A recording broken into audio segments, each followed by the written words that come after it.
Hello my dear students, बच्चों, जैसा कि आप लोगों से प्रॉमिस किया गया था कि आप लोगों के लिए एक बहुत ही बेहतरीन टेस्ट सीरीज प्लान की गई है। और उस टेस्ट सीरीज में जो है सिर्फ टेस्ट नहीं होंगे बच्चों, पहले आपको टॉपिक पढ़ाया जाएगा, उसके बाद उसके टेस्ट कराए जाएंगे। तो बच्चों, मैं आज आपको जो है एक बहुत ही बेहतरीन टॉपिक पढ़ाने जा रहा हूं जिसका नाम है जीओसी फर्स्ट। बच्चों, ये डिस्कशन या ये जो सीक्वेंस है जीओसी फर्स्ट जो मैं आपको पढ़ा रहा हूं, ये उन बच्चों के लिए है जिन्होंने अपनी प्रिपरेशन बहुत अच्छे से कर ली है और वो टेस्ट के थ्रू अपने आप को इंप्रूव करना चाहते हैं। तो यहां पर मैं आपको जो है क्विक शॉट में एक 1-2 शॉट के अंदर जो है पूरा ऑर्गेनिक केमिस्ट्री में से जीओसी फर्स्ट फिनिश करूंगा और उसके बाद जो है हम इसका टेस्ट लेंगे। फिर टेस्ट के बाद जो है जो भी डाउट्स आपके रहेंगे उसको हम टेस्ट डिस्कशन में फिनिश करेंगे। बच्चों, इससे फायदा क्या होगा? मान लीजिए आपने जीओसी फर्स्ट बहुत अच्छे से रिवाइज कर लिया है, मगर फिर भी आपको लगता है कि आप में कहीं ना कहीं कोई दिक्कत है, ऐसा कौन सा टॉपिक है जो आपका वीक चल रहा है, तो उसको एक रैपिड रिवीजन से हम यहां से बाहर निकलेंगे। और उस रैपिड रिवीजन में हम क्या करेंगे, जो यहां पर उन चीजों को कवर करूंगा एक्चुअली जीओसी फर्स्ट के जिस पोर्शन से एग्जाम में क्वेश्चन पूछे जाते हैं, और उस पोर्शन को बच्चों हम यहां पर बिल्कुल जबरदस्त तरीके से जो है फिनिश कर लेंगे।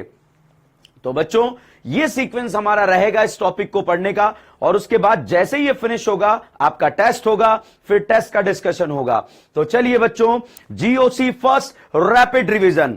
रैपिड रिवीजन मतलब बच्चों, अगर आपका टॉपिक वीक है तो उसके लिए नहीं है ये टॉपिक। ये सीरीज वो है कि आपकी प्रिपरेशन हो चुकी है, अब आप देखना चाहते हो कि आप कहां एग्जिस्ट करते हो, आपको जीओसी फर्स्ट कितनी आती है, उन बच्चों के लिए ये जो है रैपिड रिवीजन कोर्स है। मगर वो बच्चे जिनका जीओसी फर्स्ट वीक है, कमजोर चल रहा है, वो क्रैश कोर्स में एनरोल होइए, क्योंकि वहां पर जो है डिटेल में जो है इस टॉपिक को पढ़ाया गया है।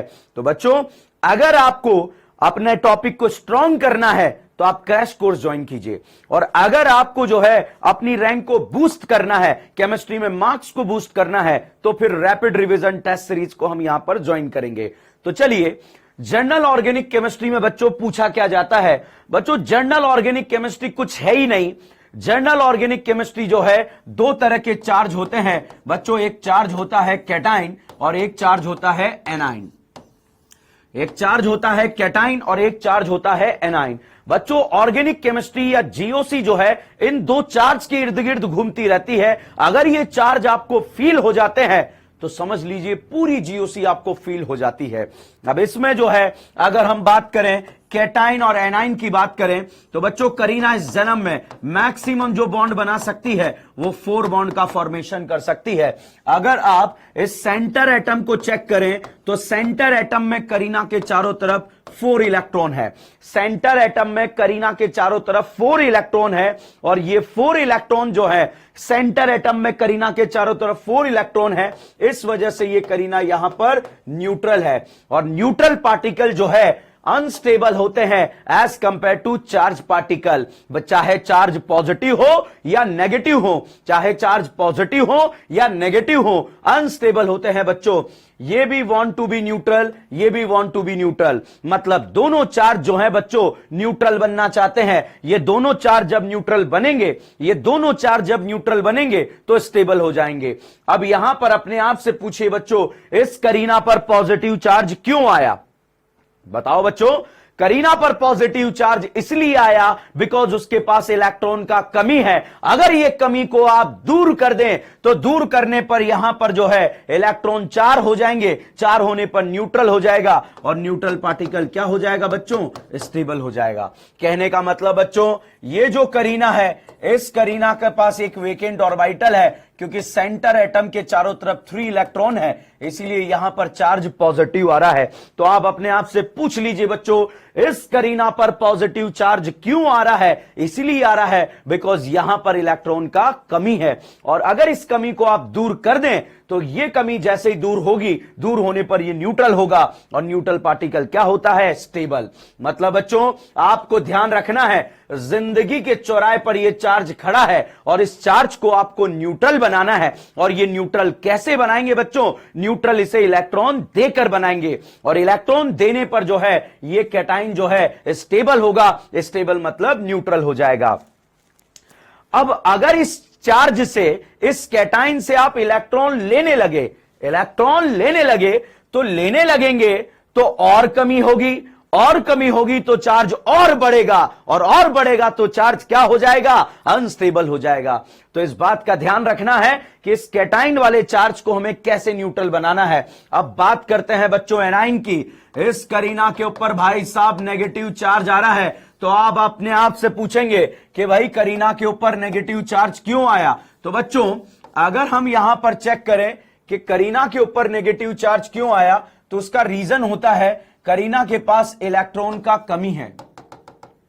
करीना के ऊपर नेगेटिव चार्ज इसलिए आया बिकॉज इस करीना पर इलेक्ट्रॉन, एक्स्ट्रा इलेक्ट्रॉन प्रेजेंट है। कहने का मतलब बच्चों यहां पर कुछ ऐसा स्ट्रक्चर आपको दिया होगा। एक बार जो है मैं इस स्ट्रक्चर को बनाता हूं। मान लीजिए आपको ऐसा स्ट्रक्चर आपको दिया है, और इस सेंटर एटम की बात करें तो इस सेंटर एटम के चारों तरफ 4 इलेक्ट्रॉन होने चाहिए, मगर यहां पर 5 इलेक्ट्रॉन है। एक इलेक्ट्रॉन ज्यादा आ गया, ज्यादा आने पर बच्चों नेगेटिव चार्ज आता है, और कम आने पर पॉजिटिव चार्ज आता है। तो चार्ज कैसा भी हो, चाहे नेगेटिव हो या पॉजिटिव हो, अनस्टेबल होता है बच्चों। अनस्टेबल मतलब ये चार्ज पार्टिकल न्यूट्रल के कंपैरिजन में अनस्टेबल होता है। तो बच्चों इस करीना पर जो नेगेटिव चार्ज आया है, ये चार्ज जो है अनस्टेबल है, और अनस्टेबल है तो यहां पर ये नेगेटिव चार्ज की अगर हम बात करें, इस नेगेटिव चार्ज की बात करें, तो यहां से भैया इलेक्ट्रॉन लेने पर 4 इलेक्ट्रॉन मतलब 4 इलेक्ट्रॉन होंगे, और 4 इलेक्ट्रॉन होने पर भाई ये क्या हो जाएगा? स्टेबल हो जाएगा। 4 इलेक्ट्रॉन होने पर यह क्या हो जाएगा? स्टेबल हो जाएगा। तो इस बात को जो है आपको दिलो दिमाग में जो है बिल्कुल जो है बहुत जबरदस्त तरीके से रखना है, और वो जबरदस्त तरीका क्या है? इस करीना पर जो नेगेटिव चार्ज आया है उस चार्ज को न्यूट्रल करना है। तो बच्चों जीओसी फर्स्ट का जो शुरुआत होता है, अगर जो इन चार्ज में उलझ गया तो उस स्टूडेंट का जीओसी फर्स्ट बर्बाद हो जाता है। तो मैं आपसे इतना ही कहना चाहूंगा, जब कभी भी जिंदगी के चौराहे पर आपको 2 चार्ज नजर आए, एक कैटाइन नजर आए और एक एनाइन नजर आए, तो इस चार्ज को स्टेबल कैसे करेंगे? सर इन्हें न्यूट्रल बनाएंगे। अपने आप से पूछना करीना पे पॉजिटिव चार्ज क्यों आया? सर इलेक्ट्रॉन का कमी है, तो भाई कमी को दूर कर दो। दूर कैसे करेंगे? सर इसे इलेक्ट्रॉन दे दो। इस करीना पर नेगेटिव क्यों आया? सर इलेक्ट्रॉन ज्यादा है, तो क्या करें? सर इलेक्ट्रॉन कम कर दें। कम करने पर न्यूट्रल होगा, और न्यूट्रल पार्टिकल क्या हो जाएगा? स्टेबल हो जाएगा। मुझे लगता है यह बात आपको बहुत अच्छे से समझ में आई होगी। अब बात करते हैं बच्चों ऑर्गेनिक केमिस्ट्री में जो है इलेक्ट्रॉनिक इफेक्ट की। अगर हम बात करें जीओसी फर्स्ट में कि इलेक्ट्रॉनिक इफेक्ट्स क्या होते हैं, बच्चों इलेक्ट्रॉनिक इफेक्ट्स के बारे में अगर हम चर्चा करें तो 3 तरह के इफेक्ट्स जनरली हम देखते हैं। एक तो होता है इंडक्टिव इफेक्ट, दूसरा हम देखते हैं बच्चों मीजोमेरिक इफेक्ट, नेक्स्ट बच्चों हम यहां पर डिस्कस करते हैं हाइपर कॉन्जुगेशन इफेक्ट।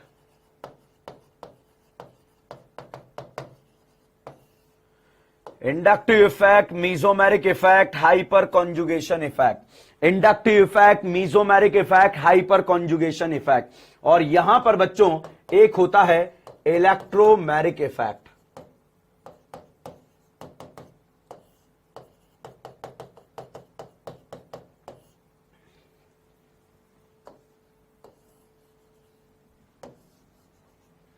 तो बच्चों इलेक्ट्रॉनिक इफेक्ट को 2 कैटेगरी में डिवाइड करते हैं, एक अगल है, एक बगल है। इस वाली कैटेगरी को हम बच्चों परमानेंट इफेक्ट के नाम से जानते हैं। परमानेंट इफेक्ट बोले तो अगर एक बार कोई ग्रुप जुड़ गया तो इफेक्ट लगता रहेगा, इसे हम परमानेंट इफेक्ट बोलेंगे। और ये वाले जो इफेक्ट होते हैं बच्चों, ये टेम्परेरी इफेक्ट के नाम से जानते हैं। ये परमानेंट है, ये टेम्परेरी है। हमें जनरली जो जीओसी फर्स्ट क्वेश्चन को सॉल्व करने में यूज होंगे वो ये 3 तरह के इफेक्ट होते हैं। अगर ये इफेक्ट आपके खून में आ जाए, आपके ब्लड में समा जाए, तो समझ लीजिएगा कि जीओसी फर्स्ट बहुत आसान है। अब ये खून में कैसे समाती है? एक स्टूडेंट ने मेरे से आके बोला, सर मेरा इंडक्टिव इफेक्ट कमजोर था, इंडक्टिव इफेक्ट वीक था, इस वजह से सर मेरा जो है ऑर्गेनिक केमिस्ट्री बर्बाद हो गया। अरे भाई, इंडक्टिव कोई कमजोर होने वाली बात है क्या? ये तो बहुत आसान टॉपिक होता है। कैसे होता है देखिएगा। इंडक्टिव इफेक्ट के बारे में बात करें बच्चों, क्या होता है? जैसे ये कार्बन का सिग्मा बॉन्डेड चेन है, अगर इस कार्बन के सिग्मा बॉन्डेड चेन पर कोई जेड ग्रुप ऐसा जुड़ जाए, बच्चों, जो इलेक्ट्रॉन लेने लगे, तो भैया जेड का इलेक्ट्रोनेगेटिविटी जो है करीना की इलेक्ट्रोनेगेटिविटी से ज्यादा हो, मतलब जेड का ईएन जो है करीना की ईएन से अगर ज्यादा होगा, तो ये जेड भाई साहब, क्योंकि कार्बन और जेड जब बॉन्ड बना था वो 2 इलेक्ट्रॉन से मिलकर बना था, और अगर इस जेड का ईएन ज्यादा है, डीएन नहीं बच्चों, ईएन ज्यादा है, तो ये जेड अपने इलेक्ट्रॉनों को खींचेगा, और जैसे ही खींचेगा तो ये इलेक्ट्रॉन जो है पार्शियली डिस्प्लेस हो जाएंगे, और पार्शियल डिस्प्लेसमेंट होकर ये इधर की तरफ शिफ्ट हो जाएंगे, और शिफ्ट होने पर यहां पर पार्शियल नेगेटिव और यहां पर पार्शियल पॉजिटिव। तो partial displacement of sigma electron from less electronegative atom to more electronegative atom known as a inductive effect. Partial displacement of sigma electron from less electronegative atom to more electronegative atom known as a inductive effect. तो बच्चों बात क्या है? बात इतनी सी है, और इतनी सी बात क्या है कि जो इलेक्ट्रॉन का पार्शियल डिस्प्लेसमेंट हो रहा है लेस ईएन से मोर ईएन की तरफ, इसी को हमने नाम दिया है इंडक्टिव इफेक्ट। जब बच्चों ये जेड इलेक्ट्रॉन खींचने लगे तो इसे नाम दे देते हैं माइनस आई इफेक्ट, और जब ये इलेक्ट्रॉन लेने लगे तो इसे नाम दे देते हैं बच्चों प्लस आई इफेक्ट। तो अगर जेड पे कोई ऐसा ग्रुप हो जो इलेक्ट्रॉन को विड्रॉ करता हो, मतलब विड्रॉइंग दिया होगा, तो आप बच्चों इसे मान लेंगे माइनस आई इफेक्ट, और अगर जेड कोई इलेक्ट्रॉन डोनेटिंग ग्रुप होगा तो इसे मान लेंगे प्लस आई इफेक्ट। बच्चों जैसे ये इधर शिफ्ट हुआ, यहां पर इलेक्ट्रॉन का कमी हुआ, इस कमी को दूर करने के लिए इसने अपने पड़ोसी से इलेक्ट्रॉन खींचे, मगर उतने इलेक्ट्रॉन नहीं खींच पाया जितने जेड ने खींचे थे। मतलब जेड का इफेक्ट 1 पर मैक्सिमम और 2 पर मिनिमम। मतलब अगर ये 1 है तो ये 1/2 है, मतलब ये चार्ज पार्शियल है तो ये वाला चार्ज और पार्शियल है। डबल का मतलब बच्चों और पार्शियल हो जाने की वाली बात है, और यहां पर पहुंचे तो बच्चों ये और पार्शियल हो गया। तो जैसे जैसे डिस्टेंस बढ़ रहा है, जैसे जैसे दूरियां बढ़ रही है बच्चों, नजदीकियां कम हो जाती है। आप खुद भी जानते हैं, जब हम हमारे किसी फ्रेंड से दूर हो जाते हैं, फ्रेंड मतलब फ्रेंड, ठीक है, तो फ्रेंड से दूर हो जाते हैं तो आप देखिए डिस्टेंस बढ़ने के साथ इफेक्ट कम होता चला जाता है।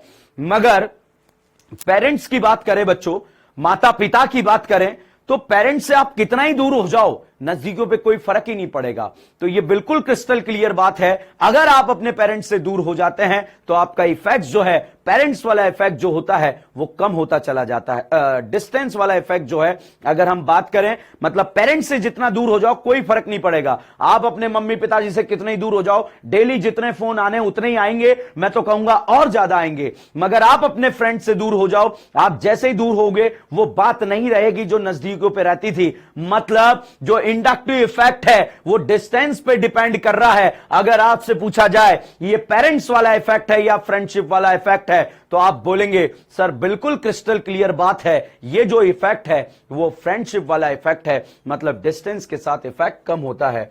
अब यहां पर बच्चों, अब मैं कुछ ग्रुप के बारे में आपको बताना चाहूंगा।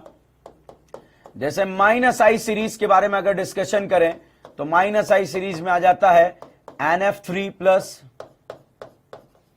NR3 प्लस,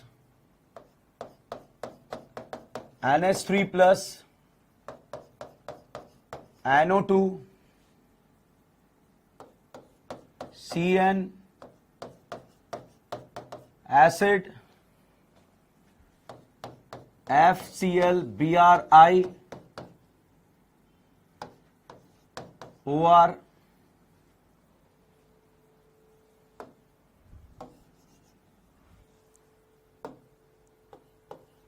OH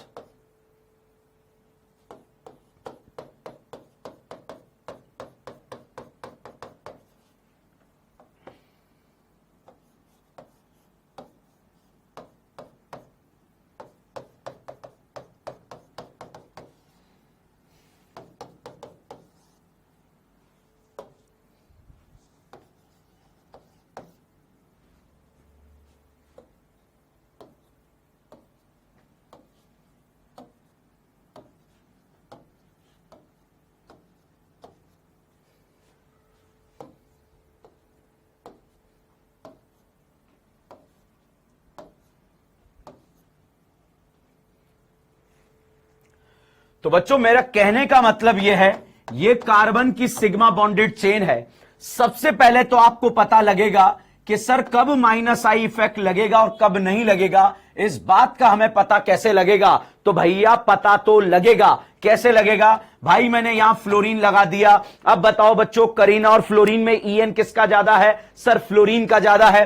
तो फ्लोरीन इलेक्ट्रॉन खींचेगा तो कौन सा इफेक्ट लगाएगा? सर माइनस आई इफेक्ट लगाएगा। यहां पर बच्चों इसी में अगर मैंने जो है इस सिग्मा बॉन्डेड चेन पर जो है NO2 ग्रुप लगा दिया तो बताओ कार्बन नाइट्रोजन में ईएन किसका ज्यादा है? सर नाइट्रोजन का ईएन ज्यादा है। इलेक्ट्रॉन खींचेगा तो कौन सा इफेक्ट लगाएगा? माइनस आई इफेक्ट लगाएगा। तो बच्चों जब कभी भी जो है इस सिग्मा बॉन्डेड चेन पर कोई मोर ईएन वाला ग्रुप जुड़ जाता है, जैसे ये सिग्मा बॉन्डेड चेन की अगर हम बात करें, ये सिग्मा बॉन्डेड चेन है।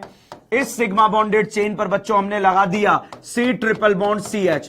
अब बच्चों आप सोच रहे होंगे सर ईएन का डिफरेंस कहां पर है? ईएन का डिफरेंस है भैया, ये sp कार्बन है, ये sp3 कार्बन है, और sp और sp3 में ईएन किसका ज्यादा होता है? सर sp का ज्यादा होता है। तो जब ये इलेक्ट्रॉन खींचेगा तो ये कौन सा इफेक्ट लगाएगा? माइनस आई इफेक्ट लगाएगा। तो जब कभी भी ईएन का डिफरेंस आ जाएगा तो आप कह देंगे कौन सा इफेक्ट लग रहा है? माइनस आई इफेक्ट लग रहा है। जैसे बच्चों यहां पर मैं और एग्जाम्पल लिखूं, बिकॉज अगर ये आपको समझ में नहीं आया तो बड़ी दिक्कत हो सकती है। जैसे मैंने NH3+ लिख दिया तो बताइए NH3+ करीना और नाइट्रोजन में ईएन किसका ज्यादा है? सर नाइट्रोजन का ईएन ज्यादा है। इलेक्ट्रॉन खींचा भाई, कौन सा इफेक्ट लगाया? माइनस आई इफेक्ट लगाया। यहां पर भैया Cl लगाया, बताइए कार्बन और क्लोरीन में ईएन किसका ज्यादा है? सर क्लोरीन का ज्यादा है। कौन सा इफेक्ट लगाया? माइनस आई इफेक्ट लगाया। इसी तरह से बच्चों ये कार्बन की सिग्मा बॉन्डेड चेन है, यहां पर मैंने NF3+ लगाया। अब NF3+ में भी जो है नाइट्रोजन और फ्लोरीन का ईएन क्या है? ज्यादा है। तो ये इलेक्ट्रॉन खींचेगा तो ये कौन सा इफेक्ट लगाएगा? माइनस आई इफेक्ट लगाएगा। तो बच्चों यहां पर बात बिल्कुल क्रिस्टल क्लियर है कि जब कभी भी कार्बन की सिग्मा बॉन्डेड चेन से इनमें से कोई भी ग्रुप जुड़ जाएंगे तो वो कौन सा इफेक्ट लगाएंगे? माइनस आई इफेक्ट लगाएंगे। या फिर हम ये कह दें कि जब भी सिग्मा बॉन्डेड चेन में कोई मोर इलेक्ट्रोनेगेटिव एटम जुड़ जाएगा तो वो कौन सा इफेक्ट लगाएगा? वो माइनस आई इफेक्ट लगाएगा। ये बात आपको दिलो दिमाग में जो है सेट रखनी है। यहां पर आप ऐसा लिख सकते हैं बच्चों, माइनस आई में जो कंप्लीट पॉजिटिव चार्ज है, जो कंप्लीट पॉजिटिव चार्ज है उसका माइनस आई ज्यादा होगा as compare to partial positive charge. जो पार्शियल पॉजिटिव और कंप्लीट पॉजिटिव में जो माइनस आई इफेक्ट है वो कंप्लीट पॉजिटिव का ज्यादा होगा, और पार्शियल पॉजिटिव का जो है माइनस आई ज्यादा होगा as compare to neutral more electron negative atom. तो बच्चों ये बिल्कुल क्रिस्टल क्लियर बात है। अगर मैं आपसे पूछूं कि Nr3+ और फ्लोरीन में जो है माइनस आई किसका ज्यादा है, तो भाई साहब कंप्लीट पॉजिटिव वाले का माइनस आई इफेक्ट ज्यादा होगा। अगर मैं आपसे पूछूं कि यहां पर जो है ना NH3+ और फ्लोरीन में जो है माइनस आई किसका ज्यादा है, सर NH3+ का ज्यादा होगा क्योंकि कंप्लीट पॉजिटिव चार्ज है। मैं आपसे पूछूं NH3+ और OH में माइनस आई किसका ज्यादा है, तो आप कहेंगे सर OH का नहीं, NH3+ का ज्यादा होगा क्योंकि वो कंप्लीटली पॉजिटिव चार्ज है। तो बच्चों बिल्कुल क्रिस्टल क्लियर है, जो कंप्लीट पॉजिटिव चार्ज होता है उसका माइनस आई इफेक्ट क्या होता है? ज्यादा होता है। तो माइनस आई इफेक्ट अगर ज्यादा होता है तो किस तरह से ज्यादा होता है वो बात हम यहां पर डिस्कस कर रहे हैं। अब हम बात करें बच्चों कंप्लीट पॉजिटिव का माइनस आई, जैसे मान लीजिए एक क्वेश्चन आपको दे दिया, सर अगर हमें एग्जाम में OR2 प्लस दे दिया और फ्लोरीन दे दिया तो कैसे कंपेयर करेंगे? भाई साहब हो चुका है ना कंपेयर, क्योंकि एक कंप्लीट पॉजिटिव चार्ज है और एक न्यूट्रल है, दोनों में से किसका माइनस आई ज्यादा है? सर कंप्लीट पॉजिटिव का ज्यादा है। अगर बच्चों आपको दे दिया गया NH3 प्लस और OH में से किसका माइनस आई ज्यादा है, तो बिल्कुल क्रिस्टल क्लियर है भाई साहब, NH3 का माइनस आई ज्यादा है, NH3 प्लस का माइनस आई ज्यादा है। क्यों ज्यादा है? क्योंकि ये कंप्लीटली पॉजिटिव चार्ज है। इसी तरह से बच्चों अगर हम यहां पर डिस्कशन करें तो डिस्कशन क्या होगा वो यहां पर देखते हैं। जैसे बच्चों आपको दे दिया OR2 प्लस दे दिया और एक दे दिया बच्चों NH3 प्लस दे दिया, तो दोनों में से अगर माइनस आई कंपेयर करना हो तो आप देखिएगा बच्चों क्या दोनों कंप्लीट पॉजिटिव चार्ज है? यस सर, दोनों कंप्लीट पॉजिटिव चार्ज है। तो सर अब डिसाइड कैसे करेंगे? भैया दोनों कंप्लीट पॉजिटिव चार्ज हैं, कंप्लीट पॉजिटिव चार्ज है, मतलब इससे आंसर नहीं आ रहा है, पार्शियल नहीं है, तो फिर आंसर किससे आएगा? DN से नहीं आएगा भैया, EN से आएगा। ऑक्सीजन का EN ज्यादा है, इस वजह से इसका माइनस आई इफेक्ट भी क्या होगा? ज्यादा होगा। तो इस तरह से बच्चों आप इंडक्टिव इफेक्ट्स को जो है कंपेयर कर सकते हैं, और ये एक ऑर्डर है जो आपको याद होना चाहिए। अब आप सोचेंगे सर याद कैसे करें? याद तो करना ही पड़ेगा बच्चों, सर इसी की वजह से जो है हम बर्बाद हो गए, तो आप कुछ तो तरीका बता दो। चलिए DN स्टाइल में याद कर लेते हैं, रैपिड रिवीजन है इसलिए आपकी मदद कर रहा हूं। मदद कैसे कर रहा हूं? ताकि किसी भी कंडीशन में आपका सिलेक्शन ना रुके। जिस स्टूडेंट ने मेरे से बोला था सर सिर्फ इंडक्टिव की वजह से मेरा ऑर्गेनिक बर्बाद हो गया, भाई ये तो लल्लू छाप चीज है, इसकी वजह से ओसी बर्बाद थोड़ी होता है। चलिए DN स्टाइल में इसको याद करेंगे, और वो क्या है? न फरहान, न ऋतिक, न हीरालाल, न ओमपुरी। हम इसे याद रखेंगे, न फरहान, न ऋतिक, न हीरालाल, न ओमपुरी, साइनाइड एसिड। फटाफट से बोलो, न फरहान, न ऋतिक, न हीरालाल, न ओमपुरी, साइनाइड एसिड। इस तरह से बोलेंगे, फटाफट यहां से यहां तक बोल के सुनाओ। न फरहान, न ऋतिक, न हीरालाल, न ओमपुरी, साइनाइड एसिड। आगे भैया, फादर कलेक्टर बेटा इंस्पेक्टर। क्या बोलेंगे? फादर कलेक्टर बेटा इंस्पेक्टर। तो अब यहां से वहां तक बोलेंगे, क्या बोलेंगे? न फरहान, न ऋतिक, न हीरालाल, न Om Puri, cyanide acid, father collector बेटा इंस्पेक्टर। फिर से बोलो, न फरहान, न ऋतिक, न हीरालाल, न Om Puri, cyanide acid, father collector बेटा इंस्पेक्टर। यहां तक याद हो गया बच्चों। अब इसकी बात करें तो इसे हम बोलेंगे और दारू। क्या बोलेंगे? और दारू। तो यहां पर हम यहां तक बोल के बताओ आप फटाफट। न फरहान, न ऋतिक, न हीरालाल, न Om Puri, cyanide acid, father collector बेटा इंस्पेक्टर और दारू। फादर कलेक्टर बेटा इंस्पेक्टर और दारू। और इसे हम बोलेंगे अल्काइन अमाइन बेंजीन। ये बेंज है और इसी में इन छुपा है, तो इन हम जो है बेंजीन से उठा लेंगे, बेंजीन। तो कैसे याद रखेंगे? Alkyne amine benzene, alkyne amine benzene. अब फटाफट जो है स्टार्टिंग से एंड तक सुना दो, और स्टार्टिंग से एंड तक क्या सुनाना है? न फरहान, न ऋतिक, न हीरालाल, न Om Puri, cyanide acid, father collector बेटा इंस्पेक्टर और दारू, अल्काइन अमाइन बेंजीन। और बच्चों हाइड्रोजन का इंडक्टिव इफेक्ट 0 कंसीडर किया जाता है, मतलब जब भी हाइड्रोजन का इंडक्टिव इफेक्ट आपसे पूछा जाएगा आप उसे 0 मानेंगे। तो चलिए बच्चों, मैंने आपको जो है माइनस आई इफेक्ट के बारे में बताया। अगर इसी कार्बन की सिग्मा बॉन्डेड चेन पर कोई ऐसा वाई ग्रुप जुड़ जाए जो इलेक्ट्रॉन देने लगे, तो बच्चों जब ये पार्शियल इलेक्ट्रॉन देने लगेगा तो यहां पर पार्शियल इलेक्ट्रॉन डेंसिटी इंक्रीज होगा और यहां पर पार्शियल इलेक्ट्रॉन डेंसिटी डिक्रीज होगा।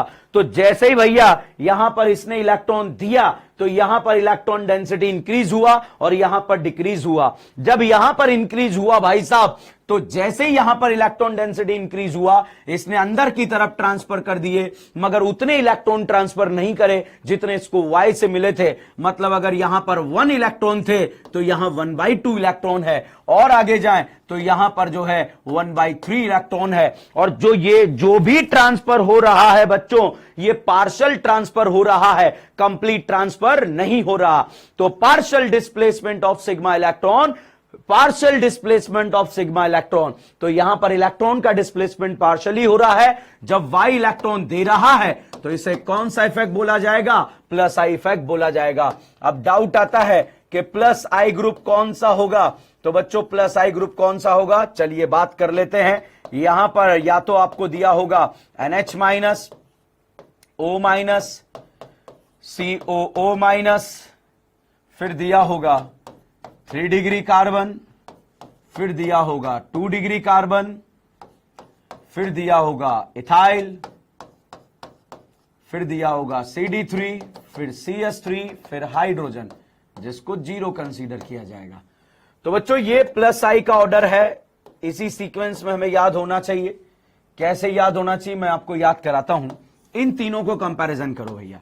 यहां कितनी करीना है? यहां पर भाई साहब 4 करीना है, 4 करीना है, यहां 3 करीना है, यहां 2 करीना है। जितनी ज्यादा करीना होती है बच्चों प्लस आई इफेक्ट उतना ही ज्यादा लगता है। तो आप याद रखेंगे नंबर ऑफ करीना बढ़ने पर प्लस आई इफेक्ट जो है इंक्रीज होता चला जाएगा। नंबर ऑफ करीना इंक्रीज होने पर प्लस आई इफेक्ट इंक्रीज होता चला जाएगा। अब इन तीनों में बात करें, सर इन तीनों का तो EN ज्यादा है ना। EN मतलब इलेक्ट्रोनेगेटिविटी। फिर ये इलेक्ट्रॉन देंगे क्यों? भाई अभी मैंने आपको एक बात फील कराई थी, वो है चार्ज।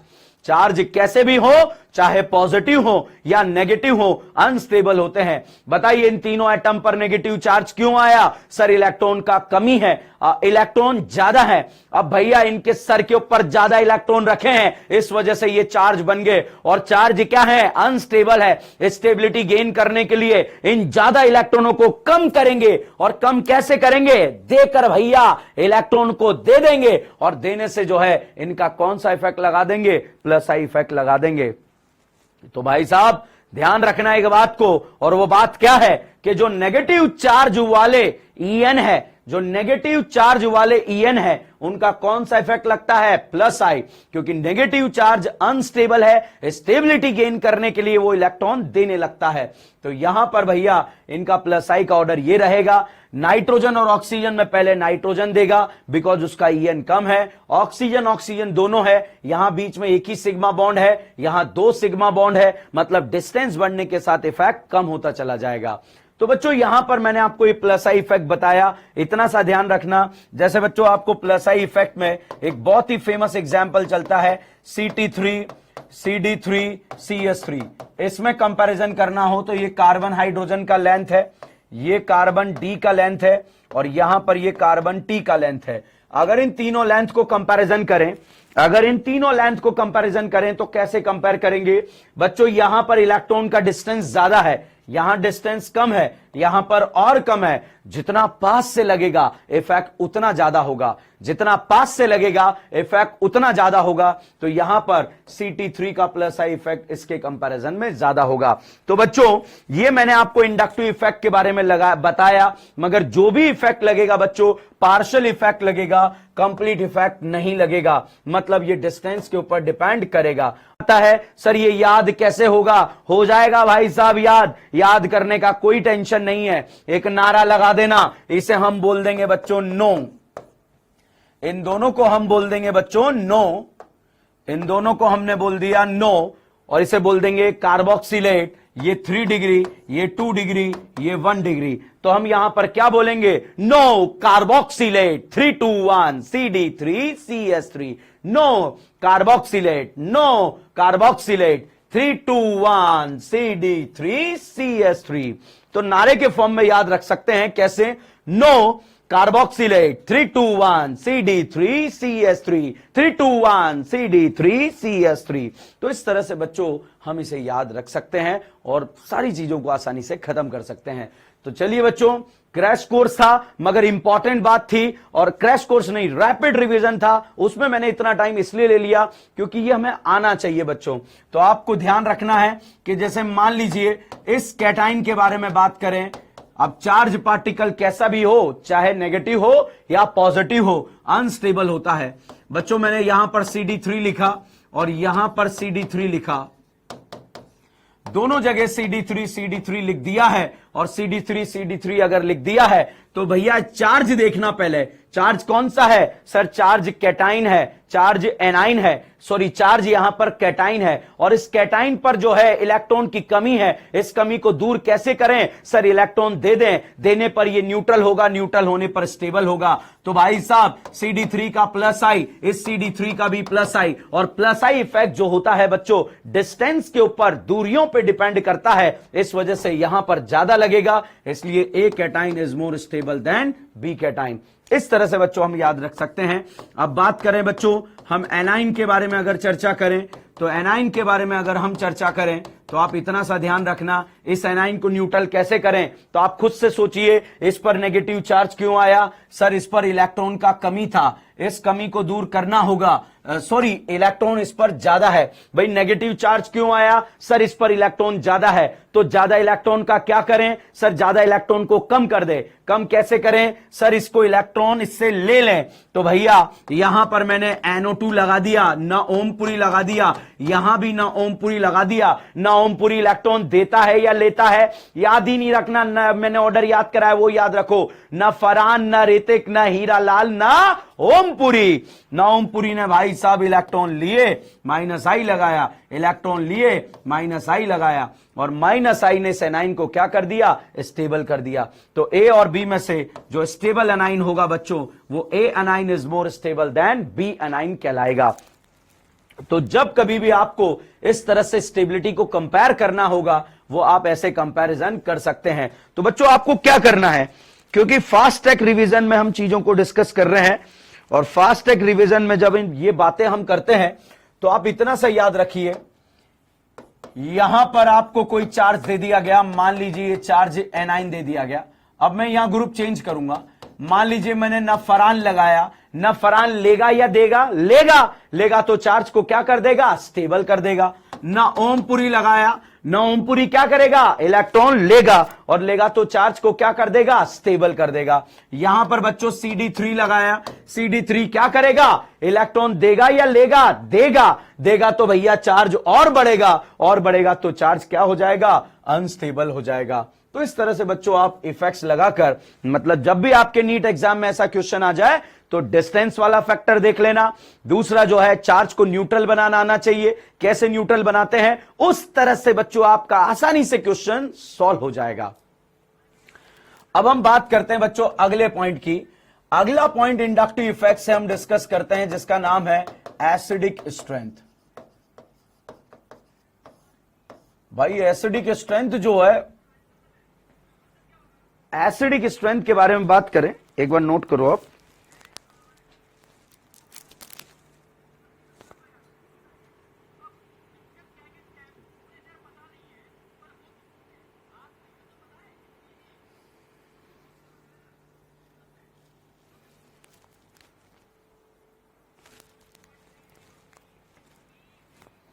चलिए, तो यहां पर हम देख रहे हैं एसिडिक स्ट्रेंथ की। बच्चों अगर मैं आपसे पूछूं कि करेले का जूस ज्यादा मीठा होता है या पाइनएप्पल, तो आप कहेंगे सर ऑर्गेनिक पढ़ाओ ना, ये क्या फालतू बात है। बहुत रिलेट करने जा रहा हूं बच्चों बात को। मैं आपसे पूछूं करेले का जूस ज्यादा मीठा होता है या पाइनएप्पल का जूस, तो आप बोलेंगे सर पाइनएप्पल। अब भाई करेले में मैंने 1 चम्मच शक्कर डाल दी, अब कौन ज्यादा मीठा? आप कहेंगे सर पाइनएप्पल। करेले में 2 चम्मच शक्कर डाल दी, सर पाइनएप्पल।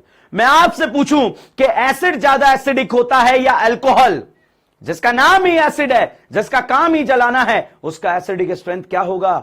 ज्यादा होगा।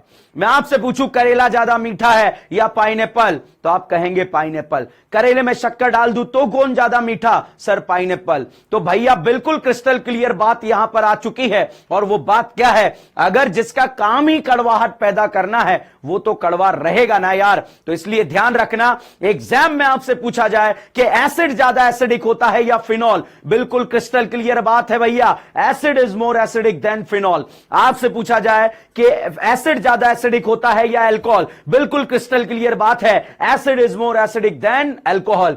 तो भाई ये ध्यान रखना कि acid is more acidic then phenol and acid is more acidic then alcohol. जो इफेक्ट्स, जो भी चीजें हम आपको यहां पर समझाने जा रहे हैं, वो अप्लाई कैसे करनी है। अगर एग्जाम में 2 एसिड और 2 अल्कोहल दे दिए जाएं तो कंपैरिजन कैसे करना है? एसिड को अलग रखना है, अल्कोहल को अलग रखना है, एसिड को अलग रखना है, अल्कोहल को अलग रखना है, उसके बाद जाकर बच्चों आप कंपैरिजन कर सकते हैं। तो यहां पर जैसे 2 एसिड दे दिए जाएं तो पहले 2 एसिड को कंपेयर करो, फिर 2 अल्कोहल को कंपेयर करो और उसके कंपैरिजन में जो इफेक्ट्स मैं आपको बता रहा हूं उनको अप्लाई करो। मगर ध्यान रखना, acid is more acidic then alcohol, acid is more acidic then phenol. और एक और बात, ऐसा इनऑर्गेनिक एसिड जो वाटर में कंप्लीटली आयोनाइज्ड होता है, जैसे HI होगा, HClO4 होगा या फिर H2SO4 होगा, ये सारे बच्चों मिनरल एसिड हैं या ऐसे एसिड हैं जो वाटर में कंप्लीटली आयोनाइज्ड होते हैं। तो इनका एसिडिक स्ट्रेंथ जो होगा बच्चों इस ऑर्गेनिक एसिड के कंपैरिजन में ज्यादा होगा। बहुत सारे फर्जी स्टूडेंट होते हैं जो अपना फर्जी कॉन्सेप्ट बना लेते हैं कि सर ने बताया था इनऑर्गेनिक एसिड का एसिडिक स्ट्रेंथ ज्यादा होता है। ऐसा नहीं बताया सर ने यह बताया है कि वो इनऑर्गेनिक एसिड जो वाटर में कंप्लीटली आयोनाइज्ड होते हैं उनका एसिडिक स्ट्रेंथ ऑर्गेनिक से ज्यादा होगा और organic acid is more acidic then alcohol and acid is more acidic then phenol. अब भैया अगर ये कहानी आप जो है अपने दिलो दिमाग में सेट कर लें तो एसिडिक स्ट्रेंथ बहुत आसान है, लल्लू छाप टॉपिक है, और अगर नहीं तो फिर बर्बाद हो जाते हैं। रैपिड रिवीजन का मतलब क्या है? रैपिड रिवीजन का मतलब यही चल रहा है बच्चों कि जो कहीं आपका कोई फर्जी कॉन्सेप्ट बन गया हो उसको आप जो है सही करें, करेक्ट करें। करेक्ट कैसे करें? जैसे मान लीजिए बच्चों एग्जाम में इस तरह का जो है ग्रुप दे दिया गया आपको और आपसे एसिडिक स्ट्रेंथ कंपैरिजन के लिए बोला गया कि भैया कंपैरिजन करो एसिडिक स्ट्रेंथ का। तो बच्चों क्वेश्चन करने का तरीका क्या होना चाहिए? आप देखो ये दोनों क्या है सर? एसिड है। ये क्या है सर? फिनॉल है।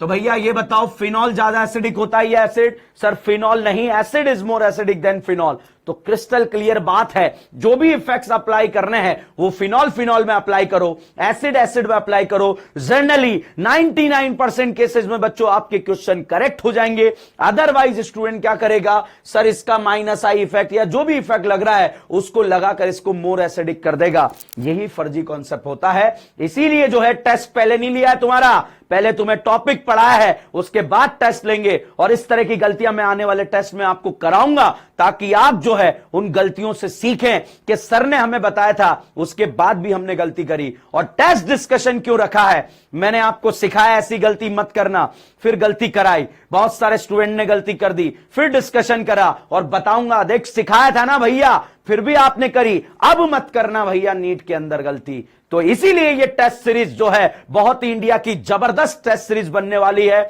और इंडिया से इतना जबरदस्त रिस्पॉन्स आ रहा है इस टेस्ट सीरीज का कि पूछिए मत बच्चों। तो इंडिया लेवल पर कंपटीशन करने के लिए आप ये टेस्ट सीरीज का मजा उठा सकते हैं। चलिए एसिडिक स्ट्रेंथ के बारे में चर्चा कर रहे थे। एसिडिक स्ट्रेंथ क्या है? एक जनरल बात करता हूं बच्चों। जनरल बात अगर हम करें यहां पर तो जनरल बात क्या है? जैसे मान लीजिए बच्चों BH दिया है, अब अगर ये डिसोसिएट होता है तो ये डिसोसिएट होगा B- और H+। H+ का कॉन्सेंट्रेशन जितना ज्यादा सॉल्यूशन उतना ज्यादा एसिडिक होगा। The concentration of H+ ion in the aqueous solution known as a acidic strength। H+ का कॉन्सेंट्रेशन जितना ज्यादा होगा एसिडिक स्ट्रेंथ उतना ही ज्यादा होगा। तो यहां पर बच्चों अगर हम इसके लिए K निकालें, A रिप्रेजेंट कर रहा है एसिड को, तो ये होगा बच्चों product side upon reactant side. ये प्रोडक्ट साइड है और ये रिएक्टेंट साइड है, तो रिएक्टेंट साइड में BH है। तो क्या हम यहां ऐसा बोल सकते हैं H+ का कॉन्सेंट्रेशन इंक्रीज होगा? अगर H+ का कॉन्सेंट्रेशन इंक्रीज होगा तो Ka का वैल्यू भी बढ़ेगा। यस बढ़ेगा भाई, ये वैल्यू जितना ज्यादा होगा ये वैल्यू भी उतना ही ज्यादा होगा। तो हम ऐसा बोल सकते हैं बच्चों Ka is directly proportional to acidic strength, या फिर हम ऐसा बोल सकते हैं Ka जो होगा वो directly proportional to concentration of H+ ion, concentration of H+ ion. और K जो होगा बच्चों इनवर्सली प्रोपोर्शनल होगा किसके? pKa के, मतलब pKa के ये इनवर्सली प्रोपोर्शनल रहने वाला है। तो ध्यान दीजिएगा pKa क्या है, Ka क्या है, मतलब हम ऐसा कह सकते हैं जो pK होगा वो pK होता है बच्चों -log Ka। अब अगर ये आपको बहुत अच्छे से भी आता है तब भी एक भी क्वेश्चन हिला नहीं सकते हो एग्जाम का ये क्या चीज है? ये वो बात नहीं है बच्चों कि क्वेश्चन कैसे सॉल्व किया जाएगा, ये तो वो बात है कि एग्जाम में क्वेश्चन कैसे पूछा जाएगा। क्वेश्चन कैसे पूछा जाएगा? अगर आपसे पूछा जाए कि Ka का ऑर्डर बताइए, मतलब आपको क्या बताना है? एसिडिक स्ट्रेंथ बताना है। आपसे पूछा जाए बच्चों कॉन्सेंट्रेशन ऑफ H+ का ऑर्डर बताइए, मतलब आपको क्या बताना है? एसिडिक स्ट्रेंथ बताना है। आपसे पूछा जाए वाटर में इजीली आयोनाइज्ड कौन होगा, तब भी आपको क्या बताना है? एसिडिक स्ट्रेंथ बताना है। अगर आपसे एग्जाम में पूछ लिया जाए कि pKa का ऑर्डर बताइए, तब भी आप बच्चों एसिडिक स्ट्रेंथ ही निकालना और उसका इनवर्स कर देना। तो इस तरह से बच्चों आप एसिडिक स्ट्रेंथ के क्वेश्चन को सॉल्व नहीं कर सकते, मतलब क्वेश्चन क्या पूछा है वो बता सकते हो। अब क्वेश्चन कैसे सॉल्व होगा वो डिपेंड करेगा इस वाली बात पे। भैया BH बॉन्ड डिसोसिएट हुआ B- और H+। यहां पर भी बच्चों अगर हम बात करें, यहां पर भी बात करें, BH बॉन्ड डिसोसिएट हुआ B- और H+। डेफिनेशन तो कहती है, फर्जी है डेफिनेशन, ऑर्गेनिक के क्वेश्चन को नहीं सॉल्व करवा सकती। The concentration of H+ ion in the aqueous solution. अब ये बताओ नापोगे कैसे? बॉटल भर के ले जाओगे क्या? बाल्टी लेकर जाओगे क्या H+ का कॉन्सेंट्रेशन नापने के लिए? नहीं सर, H+ चेक करेंगे। तो भैया मान ले एग्जाम में फर्स्ट क्वेश्चन दिया, सेकंड क्वेश्चन दिया और आपसे पूछा एसिडिक स्ट्रेंथ को कंपेयर कर लो, तो फिर कैसे कंपैरिजन करना था? आपकी डेफिनेशन तो कहती थी H+ आयन का कॉन्सेंट्रेशन वो तो दोनों जगह बढ़ रहा है, दोनों जगह एक जैसा H+ मिल रहा है, इससे तो आंसर डिसाइड नहीं हो रहा बच्चों। साथ में जो नेगेटिव चार्ज बन रहा है उसे बोलते हैं सीबी। सीबी बोले तो कॉन्जुगेट बेस, सीबी बोले तो कॉन्जुगेट बेस। मान लीजिए बच्चों यहां पर हम कॉन्जुगेट बेस की बात करें, मतलब H+ यहां पर भी बना, ऊपर भी बना, नीचे भी बना, इससे तो हमारा आंसर नहीं आ रहा है। अगर भैया इस वाले ग्रुप में मैंने कोई ऐसा ग्रुप जोड़ दिया जो इलेक्ट्रॉन विथड्रॉइंग है, मान लीजिए ना ओमपुरी है, तो अब आप देखिए कैसे कंपैरिजन करेंगे। ना ओमपुरी अगर आपको दिया है तो ना ओमपुरी क्या कांड करने वाला है, उस कांड को चलिएगा यहां पर डिस्कस करते हैं। जैसे मान लो बच्चों यहां पर हमने इलेक्ट्रॉन विथड्रॉइंग ग्रुप लगा दिया और इलेक्ट्रॉन विथड्रॉइंग ग्रुप में हमने NO2 ग्रुप लगाया, तो H+ हटाया, H+ हटाया, एनाइन बना, दोनों एनाइन सेम जगह आ रहा है बच्चों, दोनों एनाइन सेम जगह आ रहा है। क्या इस एनाइन को स्टेबल करना आता है क्या? यस सर आता है। क्या इसे करते हैं? सर इलेक्ट्रॉन लेकर स्टेबल करते हैं। यहां पर देखिए देवियों सज्जनों, जितनी भी जनता हमें देख रही है, तांडव मचा रही है, वो यहां देखिए NO2 ग्रुप लगा है और NO2 जो है इलेक्ट्रॉन ले रहा है, और जब ले रहा है तो इस चार्ज को क्या कर रहा है? न्यूट्रल कर रहा है। और चार्ज को न्यूट्रल करेगा तो चार्ज क्या हो जाएगा भैया? स्टेबल हो जाएगा। तो बच्चों यहां पर मैंने आपको बताया कि नेगेटिव चार्ज जितना स्टेबल होगा एसिडिक स्ट्रेंथ उतना ही ज्यादा होगा। मगर ध्यान रखना, acid is more acidic then alcohol, acid is more acidic then phenol. तो भैया एसिडिक स्ट्रेंथ में मैंने आपको एक बात सिखाई है, हम H+ नहीं नापते बच्चों, एनाइन का स्टेबिलिटी देखते हैं। एक बार इसको ध्यान से देखो, आप कुछ समझ आ रहा होगा। देखिए भाई एसिडिक स्ट्रेंथ में अगर हम बात करें, एसिडिक स्ट्रेंथ में हम बात करें तो जो फर्जी स्टूडेंट है, जो अपना फर्जी कॉन्सेप्ट बना लेते हैं, उन फर्जियों को भी मैं बता रहा हूं जल्दी से देखो। इसी साल हमें नीट में सेलेक्ट होना है, इसी साल जो है हमें डॉक्टर बनने के लिए आगे बढ़ना है, क्योंकि इस देश को आपकी बहुत जरूरत है। तो बच्चों बहुत सारे स्टूडेंट जो कंपैरिजन करते हैं, डायरेक्ट इफेक्ट देखने लग जाते हैं, उनका सॉल्व करने का तरीका गलत है बच्चों। बच्चों ये दोनों जो है फिनॉल है और ये तीनों एसिड है। अब ये बताओ करेले का जूस ज्यादा मीठा होता है या पाइनएप्पल? आप बोलेंगे सर पाइनएप्पल। मैं आपसे पूछूं एसिड ज्यादा एसिडिक होता है या फिनॉल? सर बिल्कुल क्रिस्टल क्लियर बात है, acid is more acidic then phenol. तो कंपैरिजन कैसे करेंगे? एसिड अलग फिनॉल अलग, तो एसिड को अलग देखेंगे, फिनॉल को अलग देखेंगे और उस तरह से हम यहां पर कंपैरिजन करेंगे। तो बच्चों यहां पर अगर हम कंपैरिजन करें तो कैसे कंपैरिजन करेंगे? एसिडिक H में से एनाइन हटा, एनाइन बनाया, एनाइन बनाया।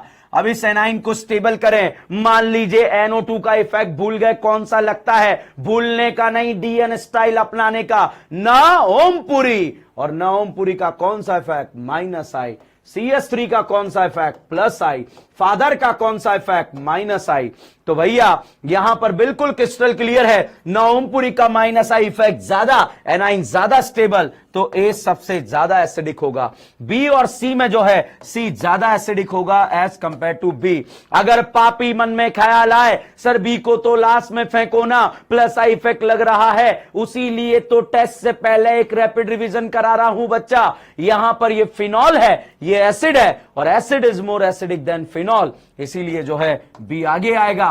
अब बच्चों दोनों फिनॉल है, अब आप एसिडिक एच को हटाकर एनाइन का स्टेबिलिटी देखेंगे, नवमपुरी का कौन सा इफेक्ट देखेंगे, माइनस आई, और माइनस आई की वजह से आंसर डी और उसके बाद ई आ जाएगा। तो बच्चों रैपिडली मैंने आपको एक इंडक्टिव इफेक्ट का क्विक रिवीजन दिया है, और ये क्विक रिवीजन हमें बताएगा कि किस तरह से जो हमें क्वेश्चन प्रैक्टिस करना होता है। डिस्टेंस के ऊपर इफेक्ट तो डिपेंड करता ही है। एक बार आपके नीट एग्जाम में क्वेश्चन आया, चलिए उस एग्जाम वाले क्वेश्चन को डिस्कस करते हैं कि किस तरह का क्वेश्चन वो दिया था। बच्चों इस तरह के क्वेश्चन आपको दे दिए थे और आपसे पूछे गए थे भाई कंपेयर दी एसिडिक स्ट्रेंथ। अब भाई साहब कंपेयर दी एसिडिक स्ट्रेंथ, दिमाग का दही नहीं भैया, दही नहीं करना है। एसिडिक एच को हटाना, एनाइन बनाना है, तीनों ही एसिड हैं, अब इफेक्ट लगाना है। सर आपने बताया उसमें कुछ नहीं दिख रहा, दिखेगा भैया ओ आर, दारू से पहले लिखाया था और दारू, ओ आर का कौन सा इफेक्ट लगता है, माइनस आई। ओ आर मतलब माइनस आई, ओ आर मतलब माइनस आई, और माइनस आई भैया डिस्टेंस के ऊपर डिपेंड करता है।